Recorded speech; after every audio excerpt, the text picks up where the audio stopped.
दोस्तों, आज हम इस सत्र की शुरुआत अंधा युग की कुछ पंक्तियों से करते हैं, जिसमें भारती जी ने कहा है, जब कोई भी मनुष्य अनासक्त होकर चुनौती देता है इतिहास को, उस दिन नक्षत्रों की दिशा बदल जाती है। नियत नहीं है पूर्व निर्धारित, उसको हर क्षण मानव निर्णय बनाता मिटाता है।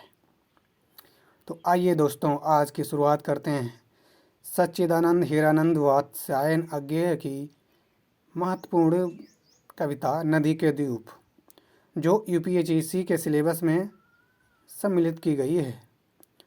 कविता कुछ इस प्रकार है। हम नदी के द्वीप हैं, हम नहीं कहते कि हमको छोड़कर स्रोतस्विनी बह जाए, वह हमें आकार देती है। हमारे कोण, गलियां, अंतरीप, उभार, सैकतकूल, सब गोलाइयां उनकी गढ़ी हैं। माँ है वह, है इसी से हम बने हैं, किंतु हम हैं द्वीप, हम धारा नहीं हैं। स्थिर समर्पण है हमारा, हम सदा से द्वीप हैं सुरस्विनी के, किंतु हम बहते नहीं हैं, क्योंकि बहना रेत होना है। हम बहेंगे तो रहेंगे ही नहीं, पैर उखड़ेंगे प्लवन होगा, ढहेंगे सहेंगे बह जाएंगे, और फिर हम चूर्ण होकर भी कभी क्या धार बन सकते। रेत बनकर हम सलिल को तनिक गंदला ही करेंगे, अनुपयोगी ही बनाएंगे। द्वीप हैं हम, यह नहीं है शौक, यह अपनी नियति है। हम नदी के पुत्र हैं, बैठी नदी के क्रोड़ में, वह बृहद भूखंड से हमको मिलाती है, और वह भूखंड अपना पितर है।